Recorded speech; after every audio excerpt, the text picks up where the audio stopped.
Esta historia no me pertenece. Créditos a El hombre que camina por el abismo. 115, capítulo 45, la reliquia. Las instalaciones estaban en silencio la mayor parte del tiempo.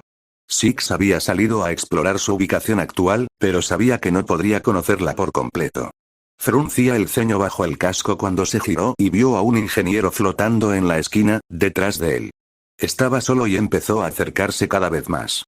Lentamente, su mano se dirigió a su Boltshot. Cuando estaba a varios metros de él, su instinto se activó y apuntó a su cabeza. Se detuvo al instante y su puntería no flaqueó en absoluto. Había visto lo que hacen cuando se acercan demasiado y no le hacía mucha gracia tener uno cerca. Se oyó un ruido y su mente regresó al presente. Estos ingenieros no eran los mismos que los Dredge, y tenía que recordarlo. Sin embargo, no iba a dejar que ninguno de ellos se le acercara. Así que simplemente dio un paso adelante amenazante, provocando que emitiera otro ruido y flotara hacia atrás. Su mensaje pareció ser comprendido y retrocedió por la esquina, manteniéndolo alerta varios segundos más antes de relajarse un poco. Cuando desapareció de su vista, comenzó a caminar de nuevo en una dirección aleatoria. No le importaba dónde terminara, solo sabía que quería alejarse de él. Cada paso que daba en esa dirección aleatoria resonaba en los pasillos metálicos vacíos de las instalaciones. Lo que una vez rebosaba de vida gracias a los innumerables Forerunners, ahora era un cascarón vacío de lo que una vez fue. Encontró una habitación a la derecha y miró dentro, pero no vio nada más que un almacén. La puerta estaba cerrada y decidió no curiosear. A veces la curiosidad era la perdición, y a él tampoco le interesaba. Sus pensamientos estaban en otras cosas. Algunos estaban en Maya y los niños, mientras que otros estaban en lidiar con Azel y el director de Mistral. No sentía la necesidad de acabar con la vida de este último, pero si llegaba el momento, lo haría. Su notoriedad ya era alta debido a los innumerables asesinatos que cometió a lo largo de los años, y sin duda la muerte de Ozpin la incrementó. La gente le tenía terror a su existencia, lo cual era bueno en algunos casos, ya que significaba que lo evitarían. Sin embargo, a menudo buscaban destruir aquello a lo que temían, y era solo cuestión de tiempo que atacaran a personas cercanas a él. Matar a Ironwood era imposible, así que lo destrozaría. Tomar la reliquia de la creación sería difícil por sí solo, y mucho menos encontrar a la doncella de invierno para acceder a la bóveda. Si Auspicioso no sabía qué hacer con ellas, simplemente pediría que las destruyeran y vería si podía convencerla de hacer lo mismo. Era eso o mantenerlas alejadas de Salem. Reclamadora. La voz de Auspicioso resonó y él se giró para verla flotando por el pasillo hacia él. ¿Qué es?, preguntó. El brazo de Xiaolong está listo para ser transportado y activado, dijo. Él asintió y comenzó a caminar hacia el centro de las instalaciones con ella flotando a su lado. Ella tarareaba una melodía desconocida y él permaneció en silencio. El único sonido provenía de sus botas al impactar contra el suelo. Parece que tienes un pequeño seguidor, reflexionó al ver a un ingeniero flotando por una esquina. Dile que me deje en paz. No me interesa su compañía. Respondió con calma. Aunque sabía que era Forerunner de origen, no pudo evitar asociarlo con el Covenant. Hasta el día de hoy, aún albergaba un odio frío hacia el enemigo de la humanidad. Una parte oscura de él deseaba haber sido más brutal al eliminarlos y lamentaba no haber podido llevarse a más antes de la caída de Reach. Son criaturas tan preciosas. ¿Cómo no disfrutar de su presencia?, preguntó. Simplemente no. Respondió e ignoró al Uragok, permaneciendo a un lado del pasillo y lejos de él. Nada iba a cambiar su opinión sobre la criatura y no le importaba cuánto intentara el monitor hacerle pensar lo contrario. Los tres lograron llegar al atrio principal y el Uragok se dirigió a los demás mientras Six se dirigía al centro de la sala, donde se veía una gran consola. Colocó la mano sobre los controles frente a él, que lo escanearon antes de que apareciera un gran holograma del globo de Remnant. Este giró lentamente y observó un fragmento resaltado en azul, mientras que el resto estaba en rojo. Todo el conjunto aún contenía un mapa detallado del mundo. Levantó la mano, tomando el control de inmediato, y la deslizó hacia la derecha.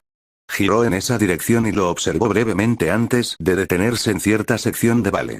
Amplió la vista un poco y cruzó los brazos mientras observaba el lugar durante unos minutos antes de alejarla y mover la mano hacia la derecha y luego hacia arriba.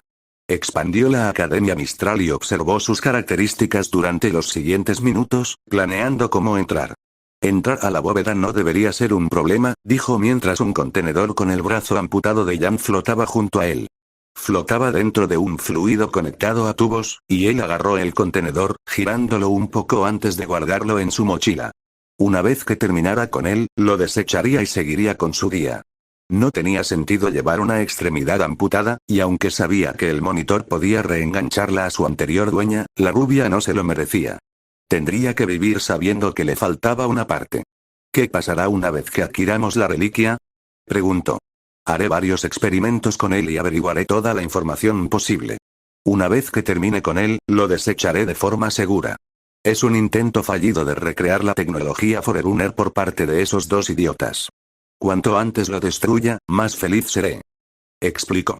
La miró y asintió antes de enfocar la Academia Mistral. Ese era su destino ahora y trazó un rumbo, observando cómo la consola del mapa descendía. Un marcador de objetivo apareció en su casco y se dio la vuelta, caminando de regreso a su nave. De camino, vio a algunos Uragogs flotando cerca y algunos se volvieron hacia él. Uno comenzó a acercarse, pero lo ignoró. Cuando flotó junto a él, apoyó la mano en su cuerpo y lo empujó, observando cómo daba varias vueltas antes de detenerse. Su cabeza se tambaleó un poco al sentir el vértigo. Esto pareció enviar un mensaje a los demás, quienes se alejaron flotando, no muy dispuestos a ser tratados así. El regaño del monitor fue ignorado descaradamente y continuó su camino hacia la sección donde se encontraba su nave. Una vez que se ocupara de reinar, volvería al asentamiento. Se detuvo al pensar en Maya y los niños, y luego negó con la cabeza para deshacerse de esos pensamientos. Tenía que darse prisa y regresar a Lunsk, ya estaba oscuro cuando Six vio la academia a la vista. Voló lo suficientemente bajo como para evitar ser detectado por cualquier radar y el dispositivo de camuflaje instalado en la nave se activó al avistar el área circundante. La nave aterrizó a 7 millas de la academia y en un espacio abierto oculto por árboles. Salía vapor por las aberturas de las puertas y salió, comprobando su touchpad y observando la pantalla. Era un plano de la academia y comenzó a caminar hacia ella, pisando con cuidado en lugares que no dejaran huellas demasiado visibles. Mantuvo el cuerpo pegado al suelo y se dirigió silenciosamente hacia la academia. Los grillos cantaban con fuerza en la noche y podía oír el ulular de un búho a lo lejos. El viento silbaba al soplar con fuerza y dejó que sus pensamientos vagaran un poco. Se centraban principalmente en cómo conseguiría la reliquia, qué haría con ella y cómo podría usarla a su favor. Cinder le había dado información sobre ellas antes de que abandonara el asentamiento, afirmando que Salem le había dicho que la reliquia tenía el poder de responder cualquier pregunta que el usuario quisiera cada 100 años. Esto suscitó la pregunta de cómo lo sabía, una conversación que se daría más adelante. A pesar de haberla salvado de las garras tortuosas de Ozpin, aún no confiaba del todo en ella. Era una antigua subordinada de Salem, así que su cautela estaba justificada. Finalmente, llegó a un pequeño acantilado que dominaba la academia y vio a varios estudiantes deambulando. Combatirlos sin letalidad era la mejor opción para esta misión. Dejarlos inconscientes no solo le impediría ganar más notoriedad, sino también que sus seres queridos arriesgaran sus vidas imprudentemente en busca de venganza. Miró hacia arriba y vio algunas nubes en el cielo antes de volver a mirar hacia abajo, al patio. Auspicious se soltó de la correa de su espalda y flotó junto a su cabeza, golpeando su chasis contra su casco varias veces. Al principio la ignoró, pero ella la sujetó y la sostuvo frente a él. ¿Qué? Preguntó. Parece que el director está presente, dijo. Entonces sabe dónde está la bóveda, dijo, y la ató de nuevo a su correa. Mirando a su alrededor, encontró una pequeña pendiente a su derecha y se deslizó por ella, saltando al estar cerca del suelo y gruñendo al impactar. Sacó su bolsot y lo mantuvo agachado, pero listo, mientras se dirigía sigilosamente hacia el lateral del complejo. Sus ojos escudriñaban constantemente la zona y seguía su marcador objetivo, detectando una pequeña abertura en la pared. Se agachó y empezó a gatear hacia adentro, poniéndose de pie una vez dentro. Había un pequeño callejón y se agachó tras uno de los edificios cuando pasó un estudiante. Sin embargo, el estudiante pareció darse cuenta y empezó a caminar hacia atrás, deteniéndose al llegar al callejón. Six entrecerró los ojos y activó su camuflaje. Su traje emitió un suave gorjeo y se pegó a la pared. Cuando el estudiante dobló la esquina lentamente, rodeó la boca del chico con las manos y su garganta con un brazo. Aplicó la presión justa para cortar el flujo de aire, pero no la suficiente para romperle el cuello.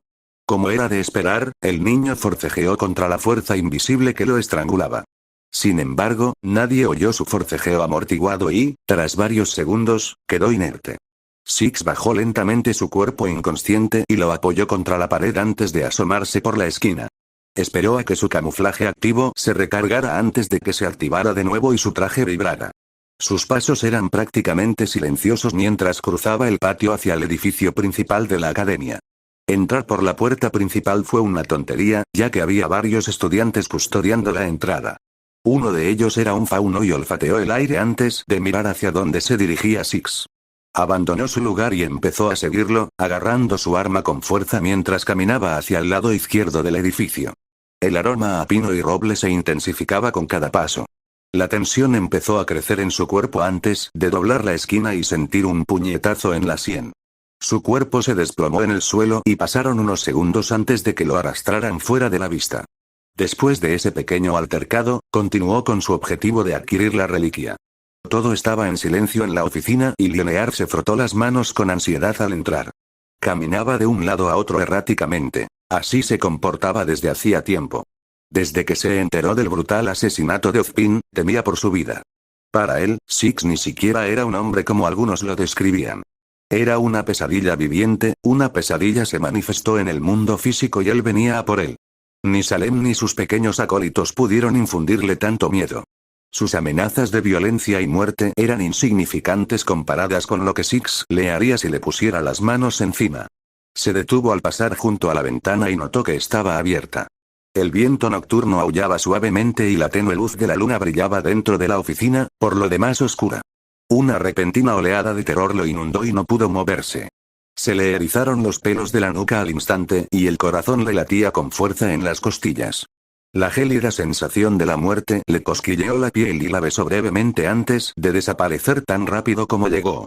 Un escalofrío le recorrió el cuerpo y, de alguna manera, encontró la fuerza para darse la vuelta lentamente.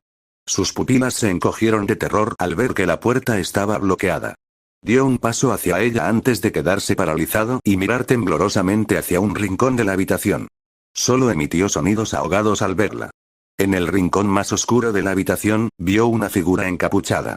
Era grande, silenciosa y llevaba una bolsa al hombro. Se veían ganchos de metal y sintió que su alma se le hacía añicos. Ninguno se movió y casi se sintió como un ratón frente a un gato. Cometió el error de mover sutilmente el pie y la cabeza de la figura se giró en su dirección al instante. Apenas tuvo tiempo de soltar un grito ahogado cuando lo levantaron del suelo por el cuello. Se atragantó y pateó mientras sus piernas colgaban en el aire. Su ritmo cardíaco se disparó mientras miraba fijamente el oscuro abismo del capó. Grita y te quedarás en silencio para siempre, dijo Seis. Su voz apenas era un susurro, pero la amenaza de muerte llegó con la misma facilidad que respirar. Casi al instante, Leonard se quedó en silencio y se quedó rígido. Un dolor desconocido en su corazón y pecho afloró, pero lo ignoró con gran esfuerzo. Solo pudo mirar a Six con terror. La reliquia, dijo Seis. Ignoró el violento estremecimiento en el rostro de Leonard, y observó al hombre retorcerse incómodo con una expresión neutral. No lo entiendes. Estos artefactos desbaratarán el mundo si los toman. Salem ganará y yo ya no seré útil. Leonard se detuvo al darse cuenta de su error. La atmósfera se volvió más densa de lo que era originalmente y Leonard sintió que su alma comenzaba a alejarse de su cuerpo. Habla. Seis ordenó con frialdad y Leonard se quedó paralizado. El corazón le latía con fuerza contra el pecho, tan fuerte que se sintió mareado. Esa aura mortal era tan intensa que supo que una muerte dolorosa solo le sobrevendría si abría la boca. La paciencia de Seis se agotaba a cada segundo y su mano se disparó, agarrando la camisa del cobarde director y acercándolo.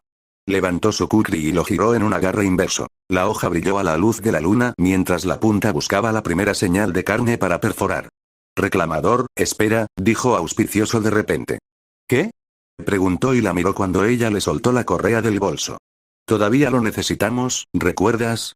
Preguntó. La miró y luego volvió a mirar el rostro aterrorizado de Leonard antes de sujetarle el cuello con fuerza. Aunque Leonard intentara moverse, no podía, estaba aterrorizado. Su peor pesadilla estaba aquí, y si ese pequeño constructo no hubiera dicho nada, probablemente habría sido una pasta de descanso esparcida por la madera. Sería prudente que nos dieras acceso a la bóveda, dijo mientras miraba a Leonard. El hombre cobarde solo pudo emitir sonidos ahogados al ver a Six volverse invisible y empujarlo hacia la puerta. Se frotó las manos con ansiedad mientras salía de la oficina y se dirigía a la sala principal. Sus pasos eran silenciosos, tímidos, pero los de Six eran completamente silenciosos. Como un fantasma acechando cada uno de sus movimientos, prácticamente podía sentir el frío abrazo de la muerte aferrándose a su alma. Era una perturbación desconocida, como si su mente no pudiera comprender la existencia de algo tan peligroso y que realmente estuviera detrás de él. Un fuerte empujón lo hizo tambalearse un poco y al instante supo que Six quería que avanzara más rápido, así que lo hizo. Finalmente llegó al gran salón y vio que estaba vacío. Una bendición y una maldición a la vez, porque no había nadie allí para escuchar sus súplicas ni ver su expresión de terror. No podían ver que su vida corría peligro y que lo que había detrás de él era un monstruo oculto bajo una tela andrajosa. Nadie estaba aquí para salvarlo, ábrelo. Ordenó Six y Leonard obedeció temblorosamente. Deslizó algo en una placa sobre la estatua de Jin y se oyeron varios mecanismos. Six miró por encima de la barandilla antes de agarrar a Leonard por el hombro y prácticamente arrastrarlo hacia el ascensor. Los dos entraron y las puertas se cerraron. Leonard presionó el botón de la bóveda frenéticamente cuando Six se lo ordenó y, antes de que pudiera salir corriendo cuando las puertas se cerraron, alguien lo agarró por la camisa y lo arrojó contra la pared. El camuflaje activo de Six se desactivó y se recargaba mientras él miraba al frente. Ni siquiera miró a Leonard. En cuanto el hombre se movió, su mano salió disparada como una víbora y lo arrastró por la pared. Se atragantó y pateó mientras su aura se concentraba en su garganta, esforzándose al máximo para evitar que lo estrangularan. La pequeña daga cayó al suelo con estrépito y Six giró lentamente la cabeza hacia él, observándolo peligrosamente antes de dejarlo caer y pisarle la mano. Se oyó un crujido y Leonard aulló de dolor un instante antes de que le agarraran el collar y saliera despedido del ascensor al abrirse las puertas. Se deslizó por el suelo dolorosamente. Ni siquiera tuvo tiempo de balbucear nada antes de que Six le diera una patada en la cara camino a la bóveda. Su cuerpo se desplomó inerte y los círculos en el suelo comenzaron a iluminarse con energía. Fue la misma sensación de hormigueo cuando Six luchó contra Raven y supo que una vez que adquiriera la reliquia, tendría que escapar rápidamente. ¿No vas a sacarle ninguna información?, preguntó Auspicious mientras observaba el cuerpo inconsciente de Leonard. Estaría perdiendo más tiempo del que quiero. Conseguir la reliquia es mi prioridad. Una vez que la consiga, podré encargarme de él. Respondió mientras seguía caminando. Quería evitar matar a Leonard a pesar de su afiliación con Salem. Matarlo significaría pintarse un blanco aún mayor y tener aún más enemigos con los que lidiar. Por mucho que quisiera matarlo, el riesgo superaba la recompensa y el cobarde era simplemente un obstáculo en ese momento. Incluso si supiera algo de Salem, dudaba que su relación se pareciera en algo a la de ella y sus acólitos. Era simplemente una relación basada en el miedo y el control, y el receptor solo obtenía lo mínimo a cambio de que le perdonaran la vida. Cuanto más se acercaba a la puerta, más energía sentía. Llegó a ella y se quedó mirando su antiguo diseño, las grietas que la rodeaban, la luz marrón que parecía emanar de su estado cerrado, incluso las rocas que se extendían tras ella, similares a montañas desérticas. Llevó su mochila al frente y rebuscó en ella, agarrando el contenedor que contenía el brazo amputado de Jan y lo abrió. Su mano metió la mano en el líquido tibio y sacó el apéndice flácido. Lo giró, aparentemente observando su aspecto algo fresco, antes de animarse cuando Auspicious soltó la correa de su mochila. Su pequeño chasis hizo un chasquido y varios cables salieron disparados. Tenían puntas afiladas que se clavaron en el brazo, abriéndose paso a través de él, y se oyeron varios chasquidos viscerales y el movimiento de músculos. Un dedo se contrajo, luego otro, y finalmente la mano se cerró varias veces. Six apoyó la mano contra la puerta, prácticamente golpeándola con la palma, antes de que Auspicioso comenzara a verter grandes cantidades de energía. Esto podría llevar un tiempo, dijo mientras serpenteaba con cuidado entre los canales de energía de la puerta usando el brazo de Jan como conducto. Six la miró antes de que un destello apareciera en su radar. Algo cayó al suelo y una granada siseó, lo que le obligó a sacar rápidamente su DMR. Apuntó y miró con cuidado a su alrededor antes de que el destello se pusiera rojo. Disparó un tiro al humo, donde estaría el asaltante. Se oyó un gruñido de dolor y, antes de que pudiera disparar otro, una mano le arrebató el rifle. Una mano le rodó el cuello y lo arrojó hacia el ascensor. Su cuerpo rodó y dio vueltas antes de ponerse de pie, apoyándose en el suelo rocoso.